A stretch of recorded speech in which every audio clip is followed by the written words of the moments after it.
वेद पढ़े पर वेद न जाने, ये बच्चे पुराण 18। जड़ को अंधे पत्ते खुआवे, ये भूल गए सिरजनहारा। तो जिस कारण से इस काल ने हमें यहां गुमराह किया हुआ है, उस अज्ञान को हटाने के लिए परमेश्वर स्वयं आते हैं, अपनी प्यारी आत्माओं को ये ज्ञान बताते हैं, जन्म मृत्यु से छुटकारा पाने का विधान बताते हैं। वो यथार्थ भक्ति, वो यथार्थ मंत्र जिससे मोक्ष हो सकता है और हमारे प्रारब्ध में आने वाले संकट कष्ट, जो जन्म जन्मांतर के पाप हमारे जीवन में लिख दिए गए हैं, उनको केवल कबीर देव, वो कबीर परमेश्वर ही नाश कर सकता है। जैसे पुण्य से सुख होता है, पाप से कष्ट होता है, दुख होता है। जब तक हमारा पाप नहीं कटेगा हम सुखी नहीं हो सकते। तो उस पाप को काटने वाले केवल कबीर गॉड है, कबीर जी परमेश्वर जी ही वो है। अन्य कोई प्रारब्ध के किसी भी पाप का या किसी भी पाप का और प्रारब्ध के कष्ट का निवारण नाश नहीं कर सकता, केवल कबीर देव कर सकता है। अपनात्माओं, किसी के पैर में कांटा लग गया हो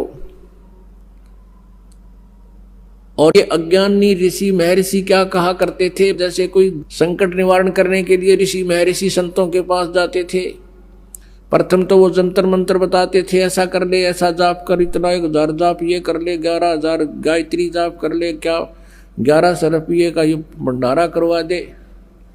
सब कुछ कराने के उपरांत भी कोई लाभ नहीं होता था। तो वे क्या कहते थे, वो अज्ञानी और वेद ज्ञानहीन ऋषि महर्षि गुरु ब्राह्मण, कि ये तुम्हारे प्रारब्ध का कष्ट है, तुम्हें भोगना ही पड़ेगा। उदाहरण देते थे, श्री कृष्ण जी ने श्री राम रूप में सुग्रीव के भाई को मारा था, बाली को धोखा देकर वृक्ष की ओट लेकर। वो उसके प्रारब्ध में लिखा गया था। उस प्रारब्ध के कर्म का भोग श्री कृष्ण रूप में विष्णु जी ने भोगना पड़ा। फिर हम चुप हो जाते थे, हमारे पास तर्क नहीं था, तर्क की गुंजाइश नहीं थी, लेकिन आत्मा में हार नहीं थी। हम ये सोचते थे कि नहीं, भगवान ऐसी कोई शक्ति है जो हमें लाभ अवश्य देगा, क्योंकि आत्मा परमात्मा से परिचित है कि वो परम शक्ति है। लेकिन अज्ञान ने इसके ऊपर इतने आवरण छा दिया कि ये विश्वास नहीं कर पाती, और लेकिन ये रुक भी नहीं पाती।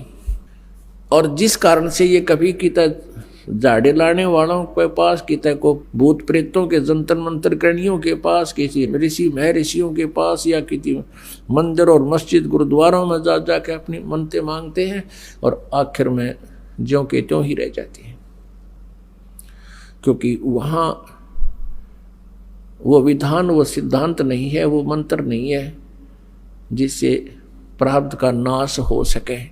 तो एक आम विधान बन गया, सभी ने ये फाइनल कर दिया कि लिखे हुए कर्म का भोगना ही पड़ेगा। पाप नाश नहीं हो सकते, पाप कट नहीं सकते, और पाप कटे बिना सुख नहीं हो सकता। जैसे किसी के पैर में कांटा लगा हो और वो किसी से बताए कि मेरा पैर में दर्द बहुत हो रहा है, उसने पैर को धो साफ करके बता दिया कि तेरे पैर में कांटा लगा है, और वो व्यक्ति यूं कहे, ये वो जो बताने वाला कि कांटा लगा है, और वो ये कहे कि कांटा तो निकलेगा नहीं, अब जूते पहन ले, भविष्य में कांटा नहीं लगेगा। कांटा लगे पैर में जूता पहना नहीं जा सकता, कांटा निकले पीड़ा कम हो। फिर इस डर से जूता पहनेगा वो प्राणी के हे भगवान, कहीं फिर कांटा ना लग जाए, उसकी पीड़ा बहुत होती है।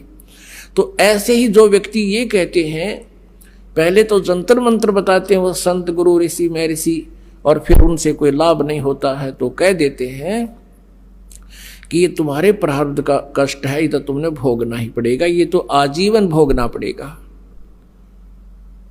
और भगवान की भक्ति कर ले, भविष्य में दुख नहीं होगा।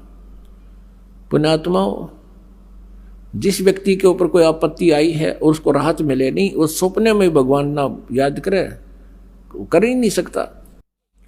अब वो पाप रूपी कांटा निकले जिससे पीड़ा टेंशन हो रही है, और फिर वो व्यक्ति भक्ति करे इस डर से, राम नाम का जूता पहनेगा हे भगवान, कहीं फिर बिजली ना गिर जा। इस डर से, इस भय से फिर वो सदा भक्ति करेगा, मर्यादा में रहेगा, क्योंकि उसने आपत्ति को झेल कर देख लिया उसमें कितनी पीड़ाएं होती हैं।